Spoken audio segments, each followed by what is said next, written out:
Herdsmen versus farmers. How FG allowed crisis worsen, Obasanjo writes Buhari. Former President Olusegun Obasanjo has highlighted how the federal government paved the way for the crisis between the farmers and herders in the country. Obasanjo said the crisis started when the Nigerian government treated the issue with a cuddling glove instead of a hammer. The former president stated this in a letter he addressed to Buhari on Sunday. In the letter, Obasanjo lamented that the crisis in which has actually escalated into criminality has been linked to the Fulani tribe. He, however, urged the Fulanis to come out with their grievances if they have any. The letter reads partly, Herdsmen farmers crisis and menace started with government treating the issue with the cuddling glove instead of a hammer. It has festered and spread. To date, it has developed into banditry, kidnapping, armed robbery, and killings all over the country. The unfortunate situation is that the criminality is being perceived as a Fulani menace unleashed by the Fulani elite in the different parts of the country for a number of reasons. But even more unfortunately, many Nigerians and non-Nigerians who are friends of Nigeria attach the vicarious responsibility to you as a Fulani man or elite and the current captain of the Nigerian ship. Perception may be as potent as reality at times. Whatever may be the grievances of Fulanis, if any, they need to be put out in the open and their grievances, if legitimate, be addressed. And if any other ethnic group have grievances, let them also be brought in the open and addressed through debate and dialogue. In the past few years, Nigeria has witnessed a persistent crisis in herders and farmers in this country.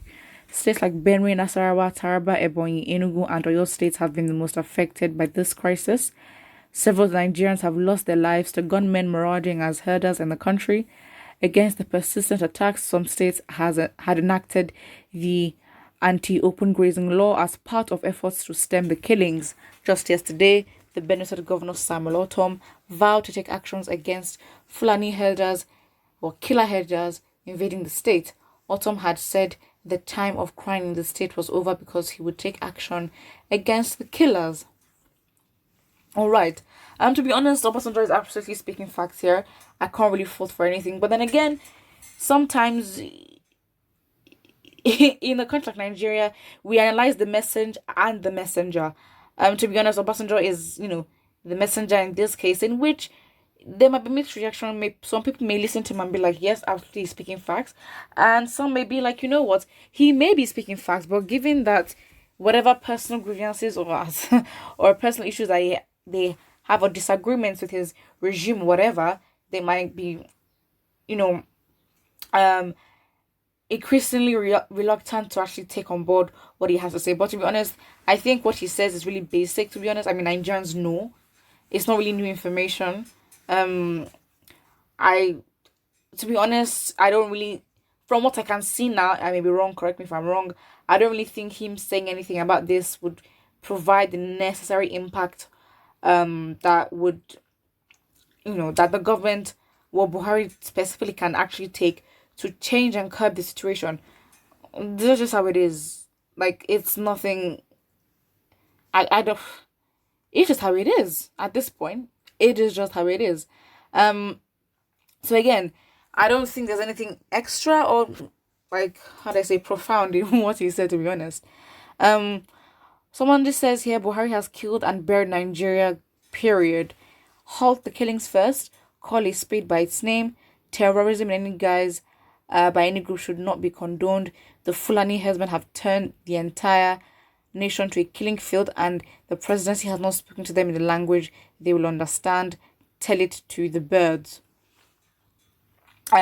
Somebody says, because he's the leader of the Fulanis, that is why he kept silence, but now he doesn't know what to do about it. I mean, absolutely, it is absolutely justified for Nigerians to feel a way about this, because again, even in his speech, he just seemed to be very much pro-Fulani, which, do your thing, but you can't be a president and be pro-Fulani and still be non-Fulani, if that even makes sense. Again, you can support your tribe, but then you're a president. You're there to serve every tribe.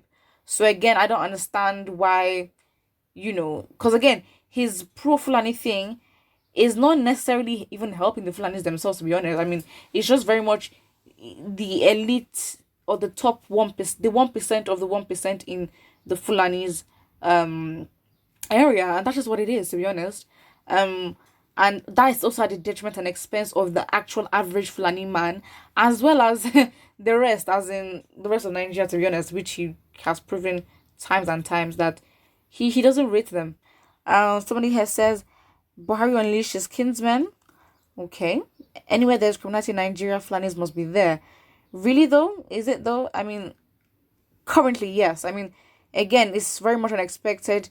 We've been cohabiting with these Fulanis, well, Nigerian Fulanis, for a long time, and this is very much odd behavior in which we're like, wait, what is going on? There's been a switch in which we cannot actually identify immediately. But yeah, that is what it is. I don't really think Obasanjo here talking about saying how it has worsened and FD didn't really handle this seriously. We know that. I don't think it's any new information. I don't think it does anything by him just repeating what Nigerians already know.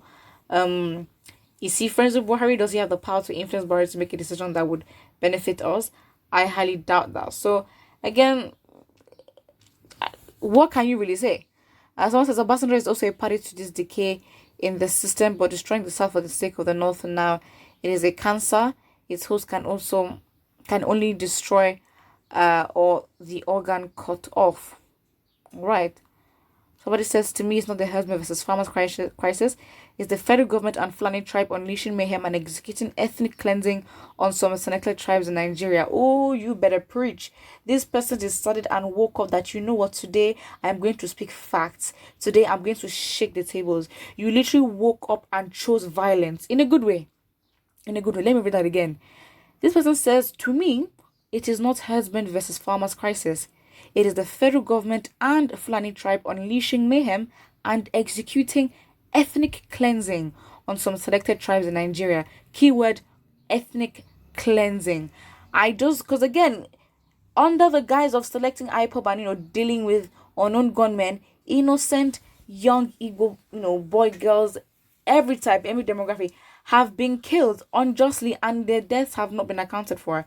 And some have been missing, but more majorly, they have been just found dead. And it's just like, it's a little bit suspicious because, again, we have a security outfit in the southwest and the same thing is not being done there, as well as, just killing unnecessarily for no reason. Well, put what you think about this in the comment section below and don't forget to like and subscribe.